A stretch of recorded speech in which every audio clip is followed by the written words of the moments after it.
Bom dia, bom dia, bom dia. Mais um Morning Call, o que esperar do mercado hoje. Eu sou o professor Wagner aqui da Francesca Educação Financeira e todos os dias a partir das 5h50 da manhã nós estamos aqui para falar sobre o fechamento de mercado no dia anterior e trazer aí as principais notícias que podem impactar o mercado financeiro tanto no âmbito político, econômico ou corporativo. Obrigado mais um dia por sua companhia. Iniciamos mais uma semana, hoje dia 6 de setembro de 2021, véspera do feriado do dia 7, né? Onde amanhã aí não temos movimento nenhum no Brasil, inclusive não teremos o nosso Morning Call. Hoje também um dia aí com pouco movimento aí por conta de alguns aspectos aí relacionados ao feriado nos Estados Unidos, mas falando inicialmente da sexta-feira, tivemos um dia com bastante volatilidade. Então, antes de nós entrarmos em detalhes específicos, não esquece, deixa seu like, se inscreve no canal, compartilha esse conteúdo para que o YouTube entregue de forma gratuita esse conteúdo a cada vez mais pessoas aí que gostam ou que trabalham no mercado financeiro para começarem o dia bem informadas. Falando então no fechamento de sexta-feira, dia 3, um dia aí com bastante volatilidade, novamente aí perspectivas em relação àquilo que imaginávamos bem distintas, né? Para relembrarmos cada vez mais que o mercado é soberano e não há a possibilidade de cravar uma posição de fechamento, muito pelo contrário, aí, tivemos aí um movimento distinto aonde o Ibovespa se descolou também na sexta-feira. Em meio a essa volatilidade, o índice estava em queda e virou para alta aí, uma leve alta aí se descolando então do exterior no final do período na sexta-feira. Por aqui tivemos as falas do presidente do Banco Central, Campos Neto, ali sobre inflação e crise hídrica, né, mostrando que o Banco Central está de olho aí nesses movimentos e irá atuar de acordo com as demandas e as necessidades, e também ressaltando aí que é o objetivo do Banco Central de manter as atuações do Banco Central como instituição cada vez mais transparentes aos brasileiros e aos investidores, isso também dando um pouco mais de segurança para o mercado.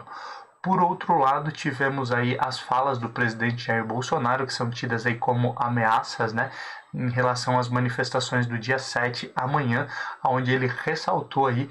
a questão na sexta-feira de que quem joga fora das quatro linhas, de que quem não respeitar vai ver as manifestações aí, o povo nas ruas aclamando também o povo para ir às ruas em seu apoio amanhã no dia 7, e isso tudo aí também traz um pouco mais de preocupação para o mercado por conta dos atritos já comuns entre o executivo, o presidente Jair Bolsonaro, e os membros do STF, Supremo Tribunal Federal, o judiciário ali que já percorre alguns meses e num momento aí parece que está longe de terminar, trazendo obviamente essas incertezas para o mercado. Olhando um pouquinho também para o exterior, nós tivemos aí nos Estados Unidos a divulgação do payroll, né, que era tão esperado na sexta-feira e acabou derrubando as bolsas norte-americanas e também aí causando impacto aí nas bolsas mundiais, com um valor bem menor do que era o imaginado aí pelos especialistas, né? Um terço do valor que era imaginado basicamente aí dos especialistas em relação à geração de empregos não agrícolas, né, que é o payroll lá nos Estados Unidos, a geração oficial de empregos. Isso, por um lado, aí, acabou gerando esse desconforto para o mercado, mas mantendo aí provavelmente a perspectiva aí dos estímulos econômicos por meio do Banco Central norte-americano, Federal Reserve, lembrando aí da fala do Jerome Powell lá no simpósio de Jackson Hole, que a retirada dos estímulos dependeria e muito aí dos números, principalmente aí da economia norte-americana. Óbvio, nos encaminhamos aí para um período aí de fim de alguns dos benefícios encaminhados aí para os trabalhadores nos Estados Unidos, aqueles que não estão trabalhando na perspectiva de seguro-desemprego, né? E isso pode gerar aí as pessoas buscarem aí nas próximas semanas mais trabalho, sendo que existem algumas vagas disponíveis, e automaticamente mexer bastante aí nas próximas semanas e principalmente no próximo mês com esse indicador. Ainda olhando aí para essa perspectiva de sexta-feira, tivemos na Ásia aí fechamento em caminhos opostos, né? Principalmente aí, como a gente falava lá no fechamento do nosso Morning Call, com a China vivendo aí um momento ali de quedas, principalmente por conta ali dos PMIs que foram divulgados na semana passada e mostram aí um movimento aí de retração na economia chinesa, que é a segunda maior economia do mundo. Por outro lado, olhando para o Japão aí tendo um momento positivo, aspectos positivos aí com o atual primeiro-ministro japonês, ressaltando aí que quer liderar o seu partido aí nas próximas eleições, né? Assim, ele então disse que vai concorrer aí à liderança aí do partido. Inclusive esses desdobramentos devem aí continuar refletindo,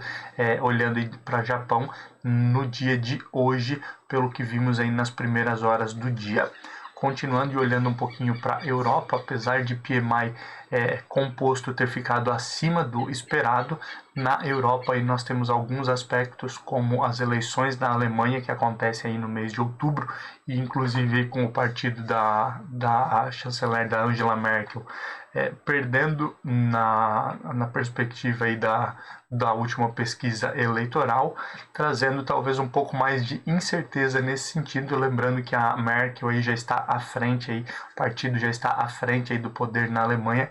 há alguns anos, algumas décadas, o que acaba gerando uma certa insegurança para os investidores. Além disso, por lá temos a preocupação aí em relação à inflação e alguns desdobramentos do Banco Central Europeu em relação a isso também, visto que pode aí surgir uma perspectiva de aumento de taxa de juros ou redução de estímulos para conter aí um pouco dessa inflação em toda a Europa, que acaba preocupando bastante. Esse é um pouquinho aí do que nós vimos na sexta-feira e do que mexeu no mercado. Vamos olhar para números de forma geral e depois a gente fala um pouco sobre o dia de hoje. Na sexta, então, dia 3, o Ibovespa subiu 0,22, se descolando aí das principais bolsas globais, voltando aí aos 116.933 pontos. O dólar teve uma queda de 0,04% aí,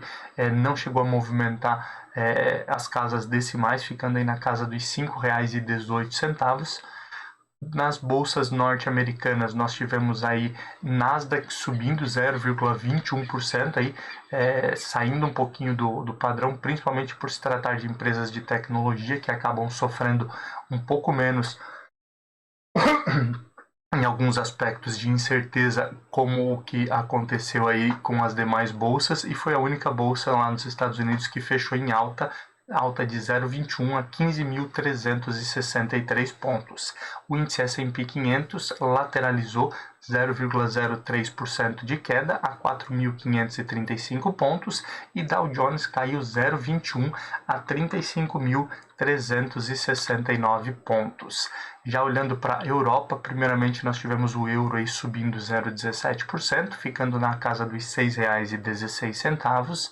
E olhando aí para as bolsas, na Alemanha, o DAX caiu 0,37 a 15.781 pontos. O CAC na França caiu 1,08% a 6.689 pontos. E no Reino Unido a queda foi de 0,36% a 7.138 pontos. Olhando aí para a China, para a Ásia em geral, né? China caiu 0,68% na sexta-feira, dia 3, a 14.179 pontos. E o Japão aí teve forte alta de 2,05% a 29.128 pontos. Olhando aí para o cenário de cripto, Bitcoin uma alta de 0,93 e o Ethereum aí com alta de 3,96 pontos. Petróleo futuro continua oscilando bastante aí, mesmo com a perspectiva aí da OPEP de manter aí em 400 mil barris por semana a mais, né, aumentando em 400 mil barris por semana, não permitindo que esse aumento seja maior do que o que já estava negociado, mas as perspectivas, principalmente aí de alguns países com a variante Delta ainda proliferando bastante, acabam preocupando e mantendo bastante oscilação aí para petróleo futuro, que fechou aí a $71,82 o Brent, e o WTI a $68,58. O índice S&P 500 VIX na sexta e fechou em um 0 a 0, né, aos mesmos 16,41 pontos. Lembrando, esse é o índice do medo, o índice S&P 500 VIX, que mede a volatilidade, o risco do mercado de ações, e mesmo em meio aí a essa redução nas bolsas norte-americanas, se manteve estável aí, como nós tivemos na quinta-feira. Óbvio aí, quanto maior esse indicador, pior, e acima de 20 pontos ele já começa a se tornar um pouco imprevisível em relação ao risco do mercado de ações. Olhando um pouquinho para metais futuro, tivemos uma evolução aí no ouro, né, que fechou a $1.830,90, principalmente aí por conta aí dessa redução aí no payroll norte-americano, que desvalorizou um pouco a moeda norte-americana, e aí volta aí o ouro a ser uma forte reserva de valor, e por isso aí subindo, então voltando à casa do $1.830 aí a negociação de ouro futuro. Alumínio futuro também subiu um pouco, aí chegando a $2.752,75, e a perspectiva aí do ferro refinado, ainda com a China tentando controlar o preço da commodity, ficou um pouco menor, chegando então a $144,83. Essa é a perspectiva aí então de metais futuro para o fechamento do mês de setembro. Falando em fechamento e olhando aí para as principais altas do índice Ibovespa em relação ao fechamento na sexta, né? Na quinta nós não chegamos a ter 5 ações do índice Ibovespa que fecharam em alta. A sexta já foi um pouco mais tranquila, com MGLU3 Magalu subindo 4,94%, chegando aí a R$ 18,90. Lame 4, né, que é o ticker aí da holding de lojas americanas, que não contempla mais as lojas físicas, mas sim a holding aí patrimonial de lojas americanas, que subiu 4,15% a R$ 6,02. A SAI 3 também subindo 3,53%, desculpa, a R$ 18,15. A SAI, a rede de atacadistas, que ficou entre as principais altas da quinta também. JBSS3 subindo aí 2,87%, o frigorífico chegando a R$ 31,10, e o GPA3, que é Ultrapar, subindo 2,64% a R$ 14,76. Olhando aí para as principais baixas do índice, nós tivemos aí a liderança de Embry 3, Embraer, que caiu 4,47% a R$ 21,76. BID11, Banco Inter, caindo 3,88% na sexta-feira a R$ 63,75. Prio 3, PetroRio, aí sofrendo com a queda também no preço do petróleo, caindo 3,30% a R$ 18,15. Copel CPLE 6 caindo 2,72% a R$ 6,79. E Sabesp SBSP 3 caindo 2,43% a R$ 35,60. Aí foi o fechamento de sexta-feira. Olhando aí para a agenda de indicadores, é uma semana aí com muitos indicadores importantes, mas esse início de semana bem tranquilo. Temos aí Boletim Focus, que todas as segundas tem a perspectiva aí dos especialistas, das instituições financeiras, dos economistas em relação ao fechamento do ano de 2021 e os próximos anos aí para inflação, PIB, moeda, né, o câmbio de forma geral, e taxa básica de juros, a Selic, né, e é importante ficar de olho sempre nesse indicador aí, que a partir das 8h30, 8h40 da manhã, entre 8h30 e 9 horas, já está disponível aí no site do Banco Central Brasileiro. Olhando para o exterior, também é um dia com pouca movimentação, principalmente aí por conta do feriado lá nos Estados Unidos, feriado de Dia do Trabalho. por esses dias, né, entre hoje e o final da semana, devemos ter por lá também a divulgação aí do nome aí, ou dos nomes para compor os próximos 4 anos aí do Federal Reserve, o Banco Central norte-americano. Já falávamos sobre isso na semana passada, e essa perspectiva então aí das proximidades ou até mesmo durante o feriado de um pronunciamento do Joe Biden nesse sentido. Mas não temos movimento muito grande por lá, o que também deve reduzir a liquidez e a movimentação na Bolsa Brasileira no dia de hoje. Hoje também temos o PMI da construção civil lá no Reino Unido e as vendas do varejo também no Reino Unido, aí, podendo movimentar um pouquinho a Europa nesse sentido. Olhando um pouquinho também aí para setor político, por conta do feriado, né, também tendo um pouco menos de movimentação. Na sexta vimos aí a perspectiva da CPI tentando trazer para essa semana aí a advogada do presidente Jair Bolsonaro e outras pessoas que não depuseram. Não existe ainda uma agenda nesse sentido por conta do feriado, então continuamos a partir de quarta-feira a falar um pouquinho sobre isso. E ademais temos aí falas do STF já na sexta-feira sobre manifestações no dia de amanhã, no dia 7, e quem se passar aí, né, será observado aí pelo Supremo Tribunal Federal. Atos antidemocráticos serão avaliados e punidos. E tivemos então também no fim de semana o Ministério Público Federal reforçando essa questão de que qualquer excesso nas manifestações serão avaliados e punidos, então podendo movimentar aí o cenário financeiro também nesse início de semana. Informação aí de que a reforma do imposto de renda à pessoa jurídica, né, com tudo que aconteceu aí, as mudanças até então podem garantir também um abatimento maior no imposto de renda pago aí por grandes empresas, né, aquelas que faturam mais de 78 milhões ano e optam aí pelo lucro real, elas podem ter aí agora um abatimento de um pouco mais de 13% em relação ao imposto de renda pago, ou seja, restituir esse valor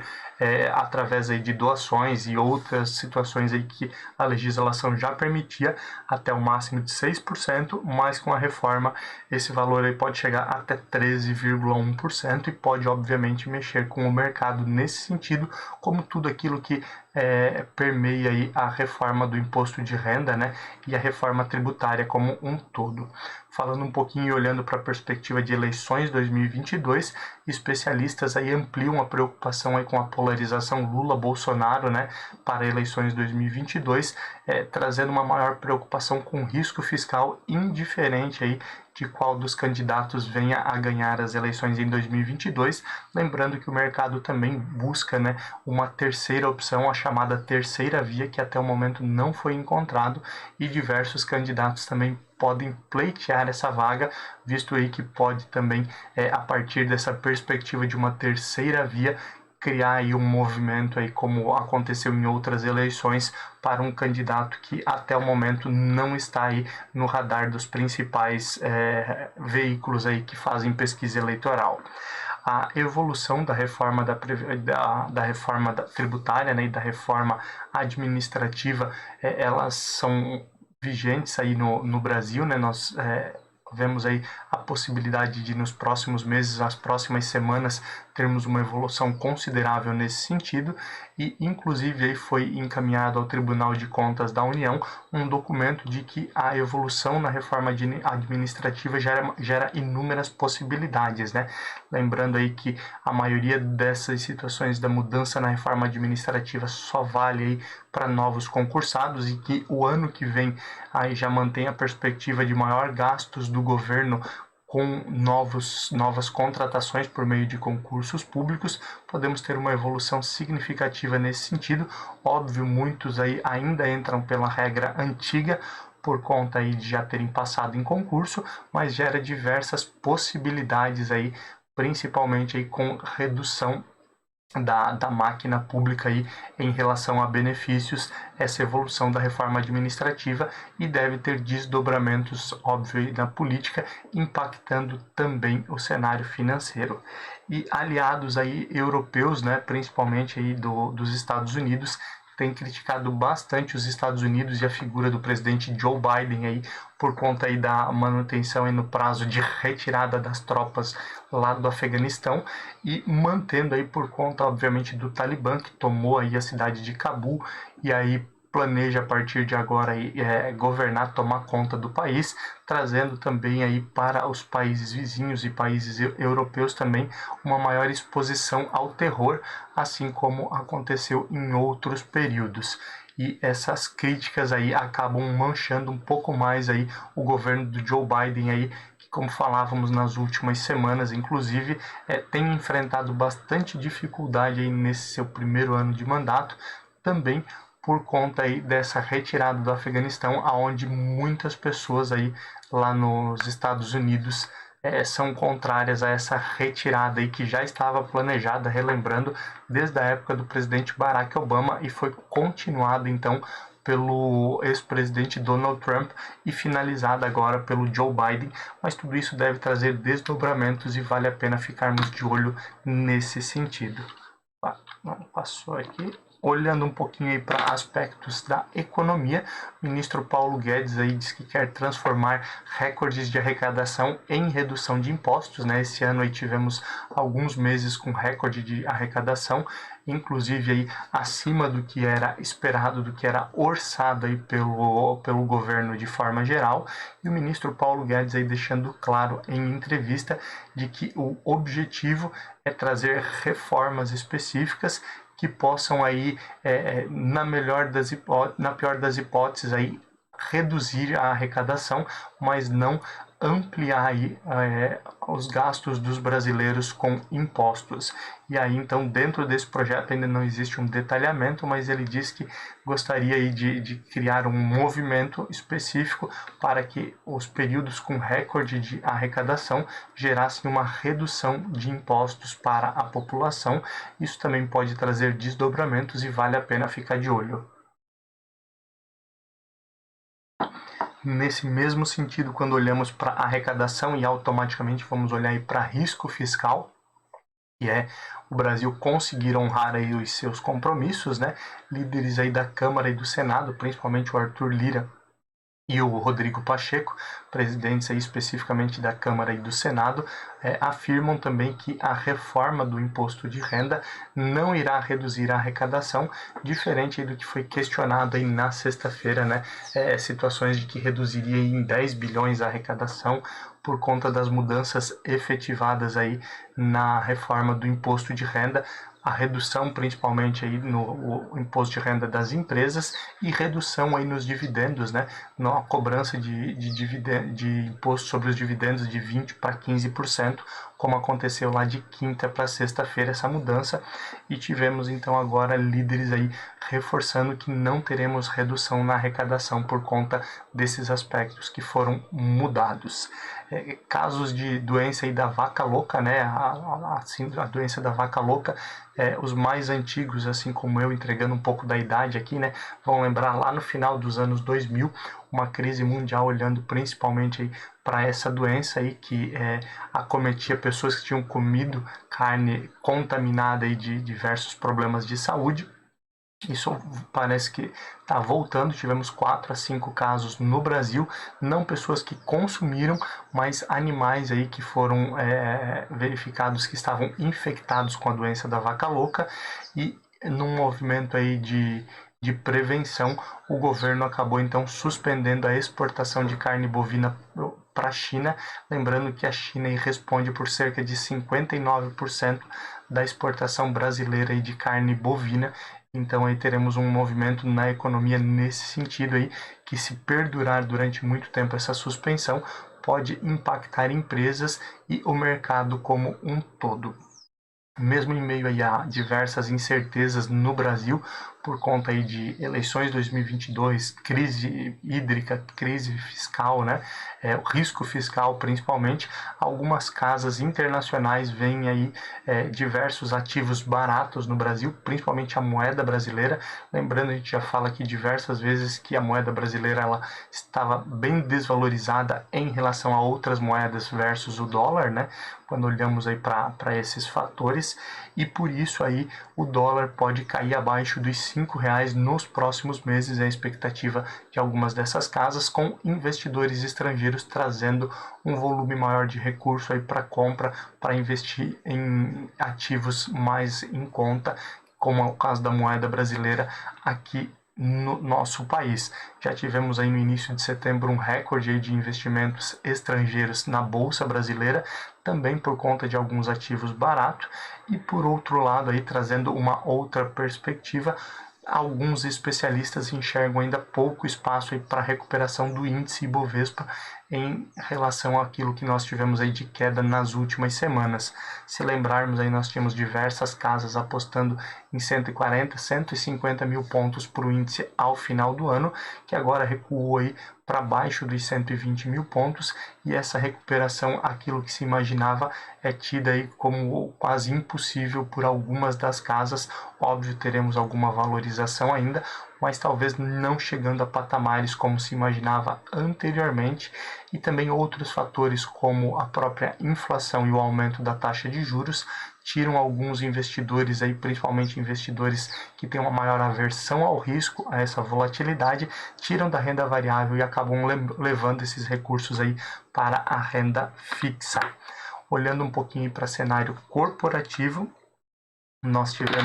temos aí as elétricas aí tendo um receio maior em relação aos custos por conta das medidas anti-apagão que nós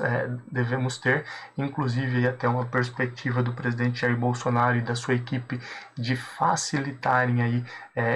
novas termoelétricas para reduzir esse risco, não agora, né, não é algo tão rápido, mas para os próximos anos também, por conta aí da maior crise hídrica que nós vivemos e os reservatórios abaixo da expectativa, fazendo aí com que tenhamos aí um risco de apagão ou de racionamento aí para o ano de 2021 e o início do ano de 2022 até essa recuperação dos reservatórios. Um outro estudo aí revela que o Brasil, as empresas aqui no Brasil, enxergam aí a cibersegurança como um gasto e não como um investimento, reforçando também aquilo que nós falávamos na semana passada em relação aos investimentos em cibersegurança, né, em segurança aí corporativa na parte cibernética, que tem evoluído bastante, principalmente aí com os novos vírus, né, aquele ransomware, que ele acaba criptografando diversos ativos, e as pessoas aí que enviaram, né, os cyberterroristas pedem aí um resgate por essas informações, normalmente em criptoativos, algo que já aconteceu aí com algumas empresas brasileiras e ao redor do mundo, e essa visão de que é um gasto e não uma solução, não um investimento, pode também aí trazer maiores problemas aí para as empresas brasileiras de forma geral. Algumas empresas, né, têm reforçado, como é o caso da Toshiba, que produz aí televisões, que a falta de chips ela deve permanecer aí por mais um ano, pelo menos, ou seja, até o final do ano de 2022, essa escassez de chips em geral, isso afetando aí a produção como um todo. Temos aí afetando a produção de TVs, celulares, eletrônicos de forma geral, e também veículos, né, que a gente já fala aqui diversas vezes, que são impactados por essa falta de chips que nós temos no mercado nesse momento, inclusive diversos países, diversas empresas aí tentando produzir seus próprios microchips aí para poder dar vazão à sua demanda aí por produção específica. Continuando, temos aí a informação de que a Redditor, né, que também recentemente tivemos aí IPO e novas aquisições, e agora a Redditor aí aprovou pagamento de dividendos na casa de quase 1,96 bilhões, quase 2 bilhões, cerca de 99 centavos por ação de Redditor. Então, se você tem ações da empresa, em breve pinga um dinheirinho aí na conta. Lembrando, não é recomendação de compra, apenas trazendo informações de diversos setores. Falando em setores, os setores aí de instituições financeiras, os grandes bancos, que têm sofrido bastante com as fintechs, né, e os novos entrantes do mercado, apostam aí principalmente no crédito aí para reter clientes, segurar em relação à saída para os bancos digitais, para as fintechs. Aguardamos as cenas dos próximos capítulos, mas esses são alguns dos pontos aí que podem movimentar o mercado nesse início de semana. Agora já são 6h20 da manhã. Vamos dar uma olhadinha para abertura e fechamento de mercado. Nós já temos aí nesse momento as bolsas asiáticas fechadas e por conta aí de uma perspectiva de a China reduzir a interferência em alguns setores e de que essa interferência não vai impedir aí a evolução, o crescimento das empresas chinesas, nós tivemos aí uma alta de 2,59% na bolsa chinesa, que chegou aos 14.546 pontos, retomando, né, após alguns dias de queda, como nós vimos na semana passada. E ainda olhando aí para essa perspectiva de Ásia, né, nós temos as ações negociadas na bolsa Nikkei, no índice Nikkei no Japão, também subindo 1,83%,